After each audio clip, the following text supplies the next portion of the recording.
Welcome back to Vertical Thoughts, the climbing podcast by climbers for climbers. I got a guest with me today that knows a thing or two about climbing rocks. Professional rock climber, content creator, adventurer, avid pancake eater, from what I understand. Paul Robinson. Paul, thanks for coming on the show, my friend. Absolutely. Thank you so much for having me. Looking forward to it. So are you home in Colorado right now? Yep. I'm at home in Boulder, Colorado. And we're kind of in the shoulder season right now. So, it's getting a little bit hot down near Boulder, but all the stuff in the Alpine's getting good. So it's been fun to romp around in the snow and start climbing up in the Alpine. Awesome, dude. Sounds good. Things are getting hot here too. We're in the California desert, so it's going to be hell here pretty shortly, but. Oh yeah. So I know just about everyone listening to this is going to know, probably more about you than I do even, but just give yourself a brief introduction, a short history of your rock climbing career. Okay. I started climbing when I was 10 years old. I went to a birthday party of a friend's. I grew up in New Jersey. Birthday party was at a newly opened climbing gym, and I fell in love. I didn't really know anything about the sport at the time.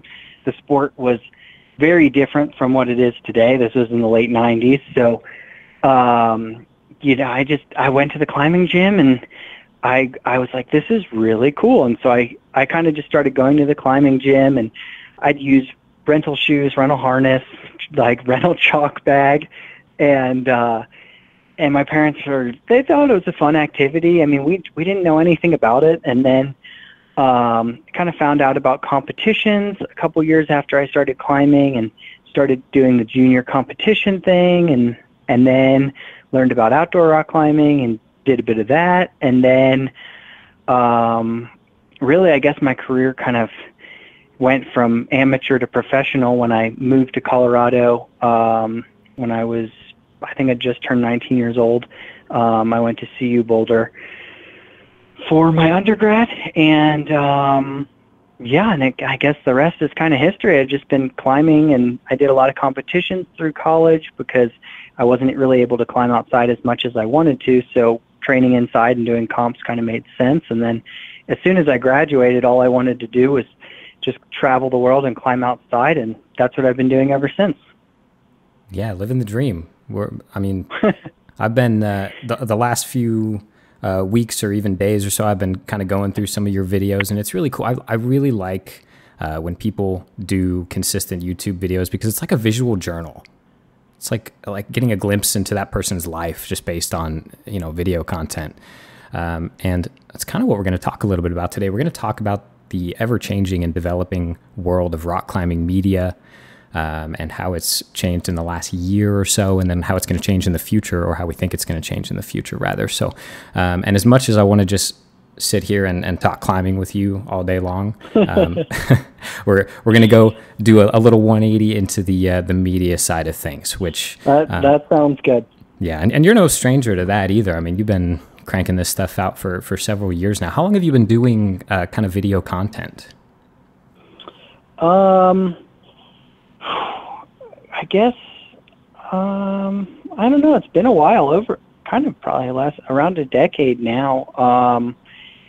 I kind of got interested by photography and videography right around the time that I started to become a professional athlete, because I was working with photographers and videographers, and I was always looking over. I was like, oh, well, like, this is interesting how he's doing it, or how he's setting up the lights, or, that's a cool tripod, or whatever it was. And so I just kind of like started asking questions, and I worked with the guys from like Big Up and Real Rock, and I saw like kind of how they were creating. And finally, one of them was like, you should just get a camera. I mean, like, if you're so interested in it. And I was like, yeah, I really should. And I remember that was right around the time that I graduated from CU, and I got my first camera, and I just started documenting everything. And I realized not only was it an awesome creative outlet, but it brought media into my own hands, and it made me a much more valuable asset to my sponsors, which was really important, because sending something really, really hard it's awesome, but if you don't document it correctly, there's really, obviously it'd be stupid to say there's no point in doing it, but if you don't document it correctly, your sponsors are, and you're just doing yourself and your sponsors a disservice. And I've always said that a well-documented V11 or V12 is worth more than a crappy iPhone photo of someone doing the first descent of a V15. Media is kind of how the world runs these days, and to me, I was like, wow, I can take this into my own hands, and I can use this to not only kind of push myself creatively, but elevate my own career as a professional athlete.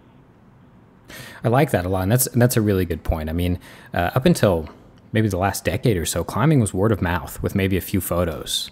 You know what I mean? So it was like someone put up this really hard climb somewhere in the world, we think, and that was about as far as it went. Yeah, I mean, people actually used to read climbing magazines, and people, people would actually like wait for the climbing magazine to come out to see what the hottest ascents were from the past month, and nowadays, it's at your fingertips. I've seen my friends from the boulders post a photo of a new FA of something really hard that they've done, and within seconds you have the entire world of the entire climbing community recognizing your feat. And so it's kind of made a lot of climbing media irrelevant, and thus you have the loss of the magazine culture. Not only in climbing, but just in general, because they can't keep up with the digital age. Yeah, it's tough to beat a well-made, well-thought-out, and well-shot video. It's really tough to compete with that with any kind of printed media or anything like that. Even I have to say, first, let me back myself up a little bit. I'm getting ahead of myself. I'm racing here for the finish line, so this is a marathon. Let's start with the YouTube channel. So that's been going on for what, roughly 3 years now?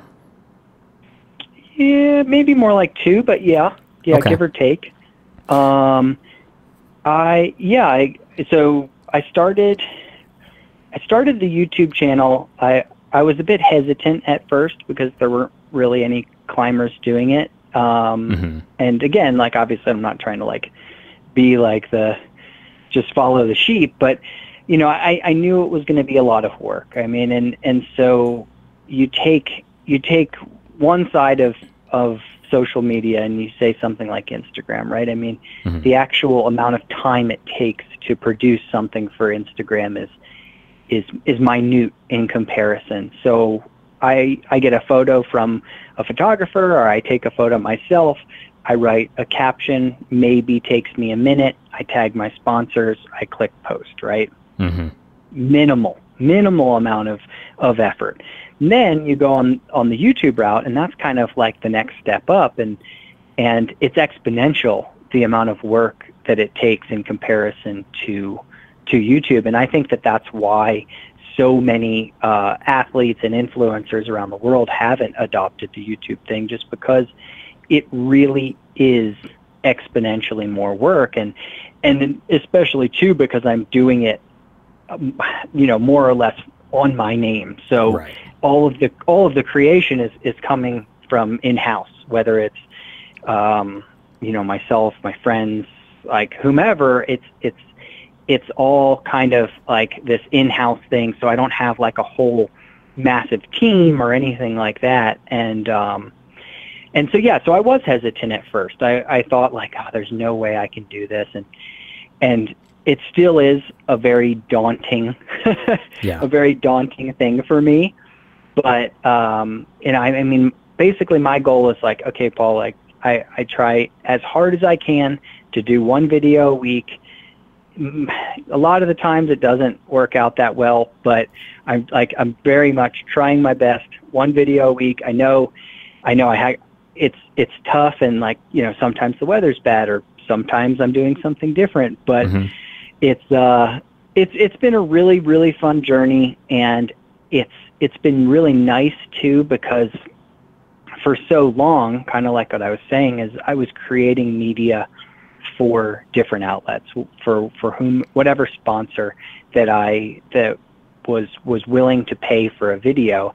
And so it's been kind of interesting on that front too, because I've kind of taken this all on my own. So in some ways, I've lost a little bit of revenue, but in another realm, I feel like it's been a great success for me, because I've been able to create a channel that people can tune into, and kind of like what you were saying, really see who I am, what I'm doing, and get a feel for who I am, rather than having one video go to Friction Labs and then another video go to Prana. And there's just a massive disconnect there that you don't get. And YouTube is such a unique platform where people, I think they feel a lot more, they feel a lot closer to the people that they subscribe to, and they're a lot more willing to ask questions and be a part of the conversation. Whereas I think Instagram, kind of, there's a large disconnect between the follower and the followee. And that's really what I like about YouTube, is that when I put up a video, the people have probably watched a lot of my previous ones, and they know who I am, they know what I like to do, and they can really engage with me and my audience as well. Yeah, and it's working. And I got to give you credit for one thing in specific. You don't have to have high quality videos with strong editing and camera work, because you climb at an extremely high level. That in and of itself drives viewership, but I got to give you credit because your videos are pristine. I mean, you have amazing quality. And they say once you go red, you never go back. And I don't shoot on red cameras, but I got to tell you, you're making a strong case for me, buddy. Thank you. Thank you. I think once you go red, then you start thinking about getting an Ari Alexa. And then you're just down the rabbit hole, right? Just yeah, then you're done for forever. Yeah, just call it quits. But no, I appreciate that, and I think that that's really kind of my main focus is I want to treat my channel.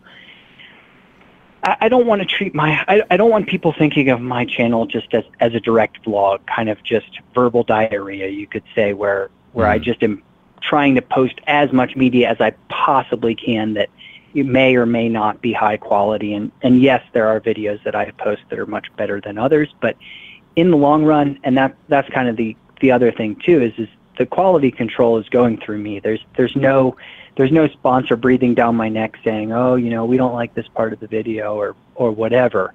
And so it's really given me the creative freedom. And I like to think of my YouTube channel as, I guess you could kind of just say, like a resume, and it represents who I am. And I don't want to put out any content that I'm not really proud of.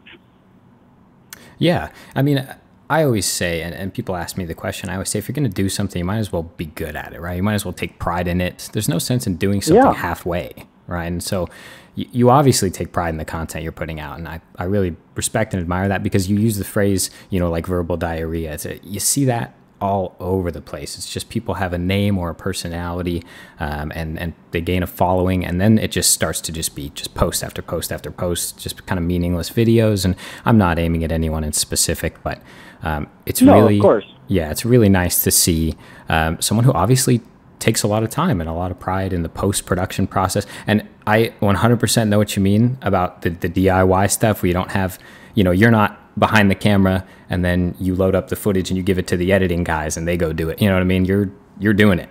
And that's the hardest part. Yeah, absolutely. It is tough. And, a lot of the time it's great. My wife helps me out a ton. She does a lot of color correction. She helps film a ton. But a lot of the time too, I'm out in the freezing cold by myself. And I mean, as you saw, I put up a video like a week ago about, how to shoot a short climbing edit. And I mean, that was shot, entirely more or less by myself. I had a buddy out there that I he pressed record for me. Right. So it was like I set up the shots and I made sure the focus was good and I made sure the angle was good and like the actual slide of the slider was good and the batteries were charged and the media was ready and the settings were right. And so it does take a lot of work, and it is really tough to do that at the same time when you're trying to accomplish something on the rock. Mm-hmm. Yeah, and it kind of brings aside the dynamic of being in front of the camera versus being behind the camera, breaking the fourth wall and whatnot. And people sometimes, I think, disconnect themselves from that idea of Paul's doing this climb and he's crazy strong and, I'm watching him do a climb. They forget that you also, like you said, you set everything up, you edited the video, you do all the, even stuff simple stuff like data management. I mean, that stuff is a pain sometimes. And it's just, yeah, you got to do it though when you don't have a team. Absolutely. No, absolutely. And I actually, for a brief stint, I worked in Salt Lake City for a professional production company, a team of 8 to 10 people. And even with 8 to 10 people, it gets hectic sometimes. I mean, producing video is no joke. That's just what it comes down to, especially absolutely. Really high quality stuff. And you get into red cameras and, you got to kind of build a computer to edit red footage because it's very beautiful and very dense, we'll call it. Yes, large files. You got to buy external hard drives once a month.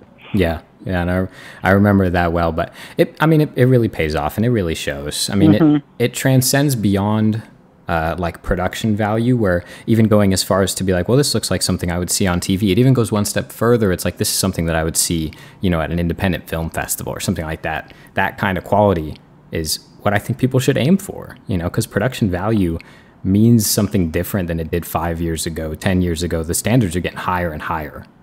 And it's just the way it is. Absolutely. Every single day. I mean, and just as the outdoor industry grows, I mean, you see it day in and day out. I mean, people like Keith Ledzinski and Tim Kemple and Chris Burkhardt. I mean, these guys that 5 years ago were shooting for North Face, Adidas, and stuff like that, which at the time, that those were big shoots. Now are shooting for Audi, Mercedes-Benz. I mean, Nat Geo, massive companies, because that's what the outdoor industry is, what the world wants to see. And I mean, it's the lack of not ability, but just the lack of effort is you'll just be kind of thrown to the wayside in no time if you don't put it in the effort and the time. Yeah, I mean, at the end of the day, it's like you said, an iPhone quality video, you could be the strongest climber in the world, but if you don't have the correct platform by which to share that with the world, no one's going to care. I mean, it's just the way it is. Yeah. You got to keep up with yourself. Don't outrun your own media, I guess, is what we're trying to say. Yeah. It's like climbing hard isn't it. It's not what it was in the early 2000s, where if you climbed hard, you had sponsors and you got paid. Now you have to be your own creator. And I mean, there's a lot of people out there that say, oh, he's a media whore or whatever it is. He produces his own media. He's just self-righteous. But to be honest, you can create media and not be perceived that way. I just think that there's a lot of people out there that, it's just jealousy fueled rage in a lot of ways, where it's just people that are jealous that others are succeeding and they're not, even though they're climbing hard. They're just not putting in the time and the effort necessary to really wow the outdoor community. Yeah, I mean, you got to make the most of what you got, and sometimes that means flaunting what you got a little bit, right? So if you're doing it, you might as well share it. I mean, that's just the way it goes. And absolutely, you get the hate and we'll call it persecution even, because I think it's unrighteous, but you get that no matter what you're doing. There's always people who are going to be upset or offend. I don't know what they are, but there's something, and they just they go and they type their comment and they press enter and they hope that it made someone feel something, and that's it. Just get a reaction. Yep. It's unfortunate, exactly. But with the changing world that is kind of media in general, with the standards on the rise, the quality standards just shooting up into the sky, we're seeing that transfer into, like you're talking about, sports media. And I mean, you can't talk about rock climbing media without addressing the two giants in the rock climbing cinema world, of course, being Donwall and Free Solo. Two amazing feature-length films that really kind of brought sport climbing to the main stage this last year or two. Absolutely. Reintroduced it. Yeah, reintroduced it. Right. I like that. What do you think about the two movies? How did they impact you when you first saw them? I don't know. I mean, to me, Free Solo was so incredibly powerful. I sat there in the movie theater with goosebumps because, I mean, probably 95% of people that watch that movie, probably 99% of people that watch that movie, what is happening is so unfathomable that it kind of, I think, goes over their head. It's like, obviously people understand that if he falls, he dies, right? Like that's kind of like to the extent in which most people are going to watch Free Solo. But then to watch Free Solo as an avid rock climber, I think you see it in a very different light, and I just I cannot even fathom what he did. I mean, I get scared 20 feet up when I'm on a high ball. Yeah. And to think he's doing that boulder problem, I mean, you just see that shot and it's just like, wow. Like, I was sitting there and I was so uncomfortable, and obviously I know he lived. Like, we all know he lives. Right. But just the fact that you're watching that, and you, as a climber, you can, I mean, you can't, because no one can put their feet into Alex Honnold's shoes, but to kind of for a second imagine yourself in his shoes and imagine yourself in that position is just, it's astronomical. Yeah. And it was funny. The funniest thing about Free Solo to me, first of all, was, like you said, we know he lives, because probably we wouldn't be watching the movie if he didn't. I mean, I would hope not. That's fair. Yes. But still, the entire time I was like, please don't die, please don't die, please don't die. Please. Yeah. Like, it's amazing. Yeah. And it's amazing. And they did an incredible job. And to speak too about Donwall, I mean, that's just, it's its own completely different thing. And just the fact, I think two main things really struck me was like the dedication that rings true with all of us as climbers, because, as you know, climbing is 99% failure, and we live for that 1% of success. And just knowing how long and how much time that it took them to accomplish that goal was incredible. Doesn't matter how hard it was, doesn't matter the grade, just the fact that they stuck with it, and the fact that, Tommy realized that objective and then actually climbed it is, it's awesome. It just puts it into perspective. Like, when you're trying something hard and you're like bummed out or whatever it may be, it's just like, you keep chipping away, eventually something's going to happen, and it's going to be magnificent. And it really was. I mean, and I like you said, totally different. They're different movies about different things. And I think that gets lost in translation. People think, oh, two climbing movies, one's got to be better than the other, or one's got to be, apples and oranges. Really, it really is. Yeah. And absolutely. The story's different. Even the cinematography's astronomically different between the two movies. And both beautiful. But I mean, what we've kind of narrowed it down. We actually did an entire podcast on comparing and contrasting the two movies. And that's cool. What we've kind of come to the conclusion of is that, if you're going to be forced to pick a favorite, It's going to be tricky for one group of people, and that is the climbing cinematographers, because the cinematographers are going to love Free Solo because, I mean, it's gorgeous. It's just beautiful. Yeah. The climber inside of you is going to be saying, oh, well, but Free Solo, there was so much heart and spirit involved, and it took him 10 years, you know, and all this. And it's just bashing heads inside of me. And I'm just like, it gives me a headache just to think about. But it's two different things. Absolutely.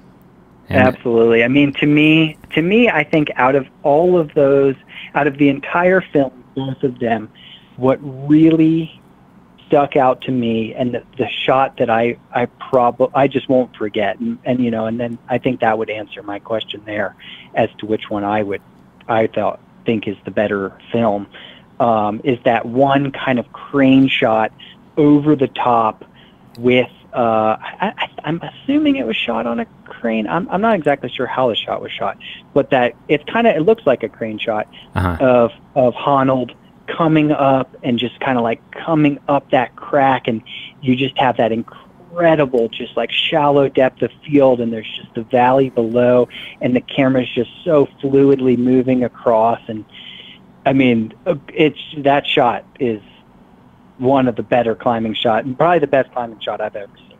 Yeah, it's definitely, there was so many moments in that movie where I'm thinking, oh, that's the money shot. Oh, no, that's the money shot. And then just, they keep coming. Yeah, I know exactly which one you're talking about. I've seen pictures of it. I'm picturing it in my head right now, and I'll tell you what, I'm getting like sweaty hands just thinking about it. I know, right? I know. That shot was just, it blew me away. Yeah, and I think that's what we kind of came down to, is which one was a better movie, strictly speaking, movie terms, probably Free Solo. Which one, you know, kind of inspired me more as a climber, probably the Dawn Wall, because I can't relate to the things Alex Honnold is doing. That's fair. Yeah.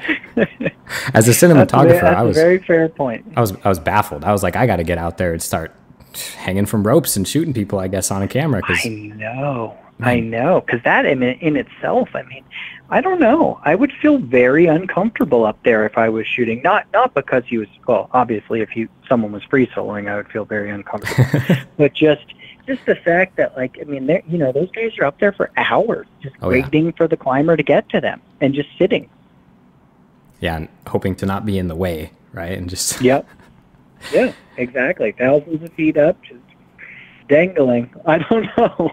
You know, it's just wild to me. It's a little sketchy in and of itself, and I think maybe they get swept under the wayside a little bit behind the monolithic feat that was the Free Solo. But I mean, the camera crew that they assembled, world-class climbers, all of them, right? And oh, absolutely. Just carrying, I don't even want to guess how much weight with them. I mean, yeah. Oh, yeah. I mean, you know, multiple lenses, tons of batteries. I mean, I know that they shot the Free Solo was shot mostly, it was 1DX Mark II and C300 Mark II. And so, I mean, a lot of those shots, I mean, with a big C300 with lenses and everything like that. I mean, and the thing is I mean, sure, dropping it is expensive, and like, you destroyed a camera, but I mean, that's insurance, you know, who cares? It's the fact that, like, there's so many people in Yosemite, if you drop a lens or anything, like, you could easily kill someone. Oh yeah, absolutely. Yeah. And that was, you can kill Alex Honnold, and I'll tell you what, that would be a damn that's shame. True. That's true too. Didn't even think about that. I mean, you know, just that's it's crazy to think too. I mean, you know, with the Dawn Wall, it wasn't rehearsed, but in some ways they were able to capture the moment on multiple occasions, whereas with Free Solo, I mean, that was a one-time thing. He's not going to go do that again. Yeah, I hope not. No, me neither. And to capture such cinematic shots with only one attempt was really brave, I think, of the cinematographers, because you know, you could have left it completely wide open and just, or I mean, you could have shot F-16 and just been, oh, you know, we're just gonna get everything in focus, and we're gonna know that we're gonna get this shot. But the fact that there were these shallow depth of fields and just these really nice kind of crane movement style shots, things that you would think they would only really try to achieve on something that they could shoot again. Yeah, that's a good point. I mean, no one involved with the situation had any margin for error at all. Yeah. Oh, yeah.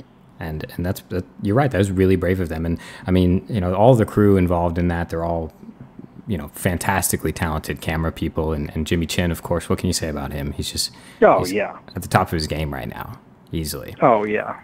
I gotta admit, I was watching one of your videos, and the ad before it was for Jimmy Chin's masterclass, and I almost clicked out of your video to go see what that was all about. I would have. I didn't know he had one. That's really cool. I didn't either. Yeah, I'm considering taking it, because if I was going to take, you know, behind the camera lessons from somebody, it would be Mr. Chin himself. Oh my gosh, of course. That guy's amazing. I think just the opportunities that he's going to have in the future are going to be awesome. Yeah, and that's a little bit about what I was thinking about recently, and what kind of inspired me to have this conversation with you. Is I got my brain swirling a little bit and thinking, where is the future of rock climbing media? You know, now that we've kind of had this spike in viewership because of these two monumental movies, where do we go from here? I think it's a difficult thing to speculate. I mean, you have these two I think feats, so too. Right? I think so too. I think in some regard, what's going to be kind of cool is that I think the core audience is going to grow. Yeah. Which is going to lend itself to allowing climbers to kind of shoot more climbing and achieve good things from that, and not necessarily have to do something as incredible as free solo to gain notoriety or something like that, which that's kind of cool. But I mean, I think that all of this has just really elevated climbing to a new level, and it's given people an appreciation of the sport that they never had before. And I think that's really just going to be positive for everyone involved, and it's going to just give people a lot more interest in the sport in and of itself. And I know that kind of doesn't really answer the question, but I think that's maybe the best way that I can answer it, because I can't, obviously I can't predict the future. And right. And for me, I mean, my goal is just to continue to keep pushing myself, and I just don't want to create the same thing, because there's so many, you could just call it beta videos out there where, right. You just see one angle from an iPhone of someone just climbing a boulder, and that's not even, and obviously, like, if you have an iPhone and that's what you shoot with, awesome. I totally respect you for that. But if you're, trying to create climbing media and you're just putting an iPhone vertically in a shoe and you're just pressing record from like a poor angle, mm-hmm. then it's just different, and I think that for all of us involved in the sport of climbing, I think the more people push themselves, the more people get into building YouTube channels, which has been awesome lately. I mean, I feel like since I created mine, I mean, I know like Magnus has one and a couple other guys over in Europe have one, but I feel like since I created my channel, it's been really cool to see others kind of get out there and start producing their own media. And the more that we just push ourselves and the more that we co-create,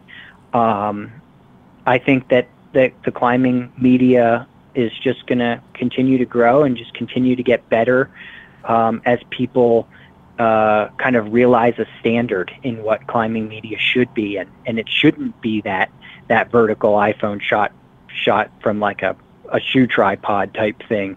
It mm-hmm. should be well thought out and creative and fun and actually enjoyable to watch. Absolutely. And I encourage anyone out here listening to this and being inspired by Paul's words, do it. I mean, make a YouTube channel, invest in some equipment, invest in maybe some online courses, or just watch some high quality content and take some tips, and make something beautiful, make something great, because there's nothing better that you can do really with your time in regards to climbing, in my opinion. Absolutely. Absolutely. I mean, the most valuable, the way to make yourself the most valuable you possibly can is to get as good at creating media as you possibly can, because your sponsors will absolutely love you for it. Yeah, I mean, you're taking a part of their job that normally they have to do and they have to source and pay for, and Yep. and you're just doing it. Yeah. You're advertising absolutely. yourself for them. Yep. And that's a side that I think people don't think about too often. I think most people just think, why would I make YouTube videos? I'm never going to get, famous on YouTube. I think that's the thought process that most people go down. It's not about that. It's about a lot more than that. And it's about contributing to the overall melting pot that is, rock climbing media.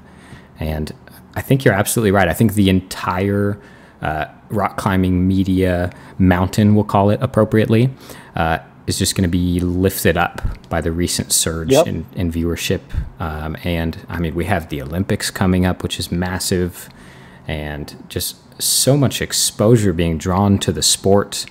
And the interesting thing to me is that Free Solo, while it did bring a large interest in rock climbing in general because it was so widely publicized, the movie depicts something that far less than 1% of climbers ever do, right? Which is climbing without ropes. But it plants the seed, right? It drove interest to the sport in general, and it kind of grows from there. So anyone out there, if you're thinking about stepping into rock climbing media, even if you are a high level competitive climber, and you feel like you're reaching a competitive era of rock climbing, start focusing more on content maybe. I mean, of course, don't cut your training because of it. Let's not get down that path, but start focusing on it a little bit, I think. Oh, absolutely. Speaking of rock climbing cinema, I want to just take a little bit here and talk a little bit about Uncharted Lines. Okay. For those of our listeners who don't know, Uncharted Lines is a feature-length rock climbing documentary, I guess you'd call it. Is that what you would call it, documentary? Yeah, I guess so.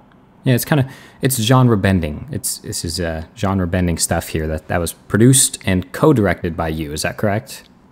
Correct. Okay. Absolutely. Yeah, alongside Alexandra Khan and a cast of, a stacked cast if I've ever seen one. Yes, absolutely. Yourself, Jimmy Webb, Daniel Woods, Chris Sharma, and several others. I had to sit down before turning that video on because I knew I was in for it. It was released in early 2017. And it is available to be streamed on Amazon Video, YouTube, Vimeo, a few other streaming sources. If you haven't seen it yet and you're listening to this, I encourage you, go watch it. It will inspire you to get outdoors and climb like you've never been inspired before. Tell me just a little bit. I know it's probably hard to summarize, but talk to me a little bit about your experience shooting a feature-length film. I mean, how was that for you?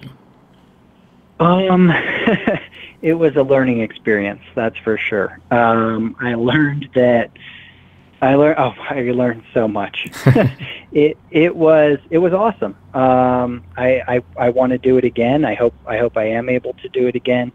But I think coming away from that and having co-directed that film, it made me yearn for so much more, because it just opened my eyes to what was possible, and looking back, I see so much that I would have changed and so much I would have done differently, and how in a lot of ways, like, I think, oh, that was poorly shot, the audio in that scene was poorly done, and obviously, like, we're all our own biggest critic, and right. I'm very happy with how it turned out, and I'm very happy with the response that it got. But I think that I know that I could do more, and I really I hope that I can have the opportunity to make another one. Maybe it's not Uncharted Lines. I mean, ideally it would be, because doing First Ascents and traveling all over is awesome.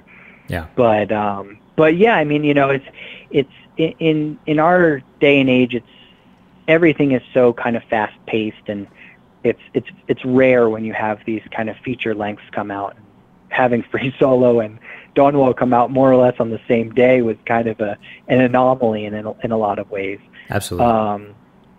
But yeah, no, I mean, it's such a different world creating something that's an hour long versus 5 minutes. And I guess we probably started filming that like in 2015. So wow. Yeah, I mean, so in a lot of ways, yeah, like it came out in 2017, so it kind of feels somewhat recent, but a lot of that stuff was shot so long ago. And, you know, looking back, there were sections that were definitely worse than others. And yeah, I mean, just going forwards, like I've said so many times, I learned so much, and I know that like creating something really starts from the beginning, and creating something good really starts from the beginning, and building those proper building blocks to actually execute what you want to accomplish. And I went into the project more or less blind. I was like, all right, well, I want to make a movie with my friends about doing first ascents, and I kind of have a couple places that I think would be cool to do that. Yeah. and so that was more or less, I was like, all right, well, let's reach out to some sponsors, see if we can get some money, and see who would be interested in coming and climbing with us. and so that was kind of it. And then we just kind of filmed, and then halfway through, the idea like kind of shifted a bit, and then other ideas came in, and more people got involved, and so yeah, I just think that it was the perfect stepping stone for me in terms of knowing what I can create, knowing where I can go, and pushing myself in something that felt very impossible to me in the beginning. Yeah, I mean, it's when I think about the work that goes into, like you said, a 5-10 minute video, thinking about producing and shooting and editing an hour-long video, it makes me sweaty. I get nervous thinking about that. Oh yeah, absolutely. And how much of that time would you say was spent actually shooting and climbing as opposed to in post-production? Let's see. It's probably about like a year and a half shooting and about 6 months of editing. Okay. Yeah, that sounds. Yeah. It sounds about right. Editing time varies, and one thing that I will say is the content was excellent. I mean, from a climbing standpoint, what more do you want from some of the strongest climbers in the world putting up climbs in uncharted territory and new places? And I mean, what more could you ask for than that, right? Yeah. Oh, yeah, absolutely. And there's the sense of camaraderie and even the sense of struggle. You guys are in a hut with no water and no power, and it seems rough, but you did it, right? And yeah, in a certain point, it's inspiring to a climber to see that and see the passion that goes behind developing new climbs. And you're no stranger to developing new climbs. I mean, you've climbed a boulder or two in your days, right? And just a couple. Yeah, and I really loved the content, I will say that. And in terms of quality, I mean, there's always going to be room for improvement. It's just the way it is. I thought Absolutely. It was beautifully composed for the most part. I mean, I feel like you've got the series that came out right now. We're on part 2 of 3 about shooting a climbing short. And I can see your style in everything you do, and I appreciate that, because every video that's done by you, you can tell that it was done by you, and you have a style that's unique to you, and maybe it's in editing or shooting or whatever, but it's difficult to develop behind the camera because you have to think for yourself, which is tricky to do. I mean, absolutely. And I appreciated that, and frankly, I love the movie. I was getting hyped. I tried to go climb right after watching it, and I wasn't as strong as I thought I would be after being motivated, but that's funny. Yeah, I mean, obviously, like to the climbing clientele, it's going to be a much better film than someone that maybe doesn't climb as much or doesn't really understand kind of what goes into doing a first ascent, or just what goes into difficult climbing in general. And I think going forwards, if I was to do it again, I don't think I would necessarily, reaching a broader audience wouldn't be my main objective. I wouldn't try to dumb it down in the sense that, you know, the core audience of climbing, kind of like I mentioned before, it's growing, and like with these climbing films, like we have our core audience, and when our core audience watches a really cool climbing film, they get psyched, and it doesn't matter really at the end of the day, oh, was it filmed in HD? Was it filmed in 4K? Like, you know, how are the angles? Like, a lot of us are just kind of like, oh, that was cool. That was shot decently well. I enjoyed watching it, right? But what I kind of want to do is like kind of what I was saying before, is I just want to push myself as much as I possibly can, and I want to create something that maybe the core audience doesn't quite understand, or not core audience. Maybe that the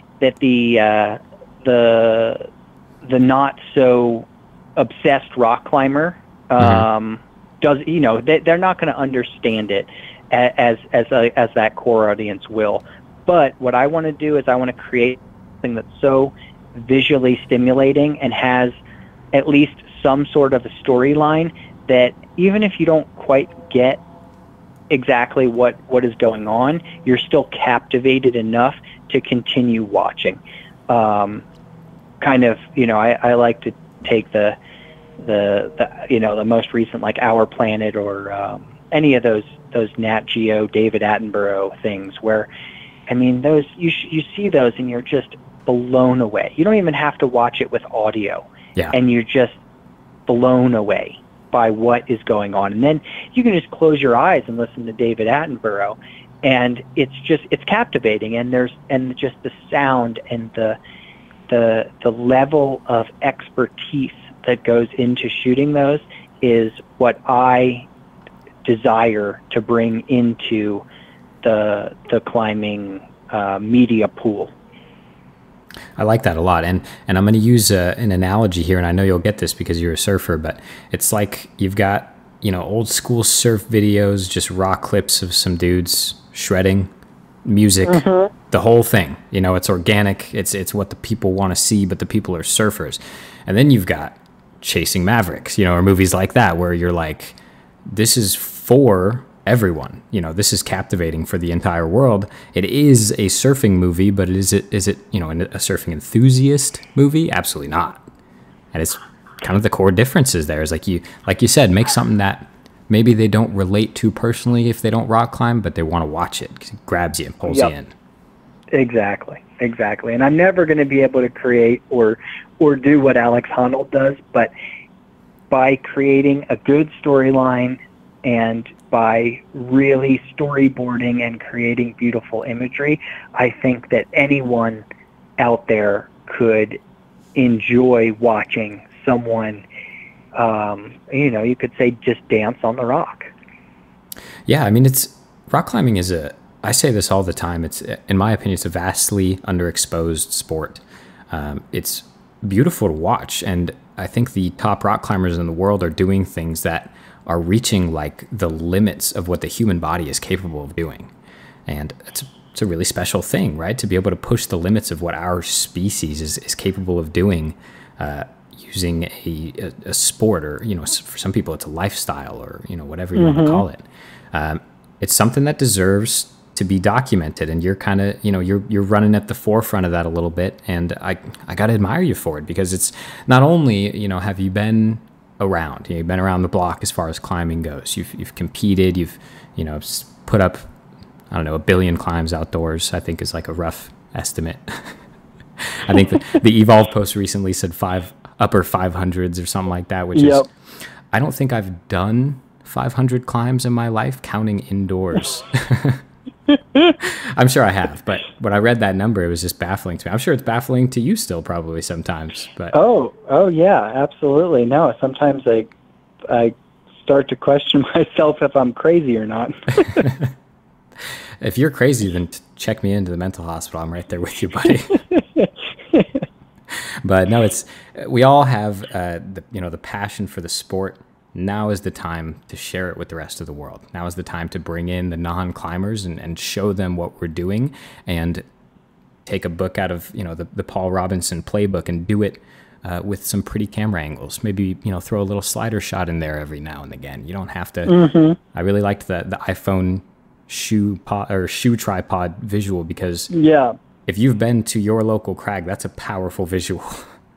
I mean, it's everywhere. It's even in the gym, is the iPhone. And there's nothing wrong with that if that's the kind of content you're trying to produce. But absolutely.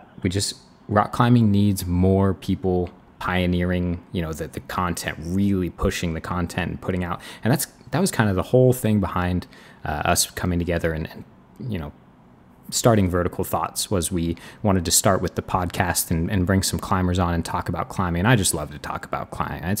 It's my weakness. I mean, I could talk about climbing for hours and hours. And so someone thought it was a good idea to give me a platform to do that. But we really want to develop media, and share rock climbing media, and eventually develop into video content and, sharing rock climbing media from around the world. And that's really what we wanted to do, because I think now is the time to do it. I think this is, the rock climbing media world is ripe for the picking, I guess, if you will. Oh, absolutely. Absolutely. It's going to make for, it's just going to make for a stronger community in general. Yeah, and we're nothing if we're not building each other up, right? We always got to be there for each other as climbers.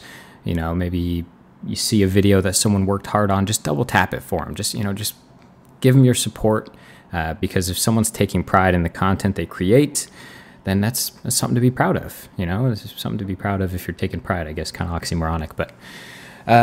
Paul, before we wrap things up here, we got to talk at least a little bit of climbing. I'm like getting withdrawals here a little bit. I know you had your 2018, late 2018 tick list of projects. Yep. Yep. What is the line that you're thinking about right now? What is the one you can't get out of your head?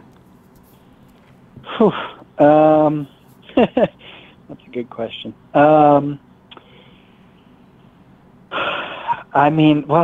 As of yesterday, I got really close on one new thing up in Rocky Mountain National Park. But I guess something that's just been on my mind for years now that I've been kind of trying off and on is this Daniel Woods boulder problem in Rocky Mountain National Park called Hypnotized Minds that I go back and forth on as to whether or not I can do it or not. And it's been a very tough spring here in Colorado with we have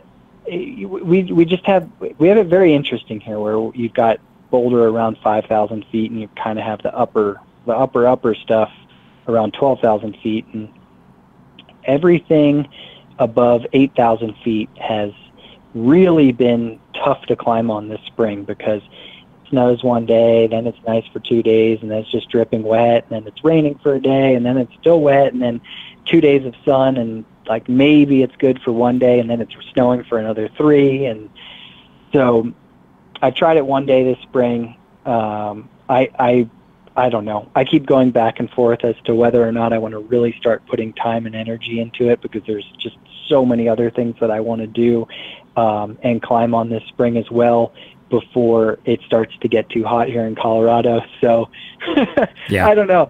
I feel like very caught in a lot of different. I actually not caught, but I just feel like there's a lot of fishing hooks. One stuck to my leg, one stuck to my arm, and I'm getting pulled in different directions. And every day I want to try something different. So, and especially too with this kind of the weather the way it's been is, max 2 days a week is kind of able to get outside, just because the weather's been so funky that. The kind of the immediate gratitude is almost a lot better than the chipping away type gratitude, because it could easily be way too hot in a month for a lot of these things, and especially Hypnotized Minds. And I feel like I could spend the entire spring trying it and kind of go away from the spring and with no send whatsoever, or there's 3 or 4 V14s that kind of I'm really excited to try and get on as well.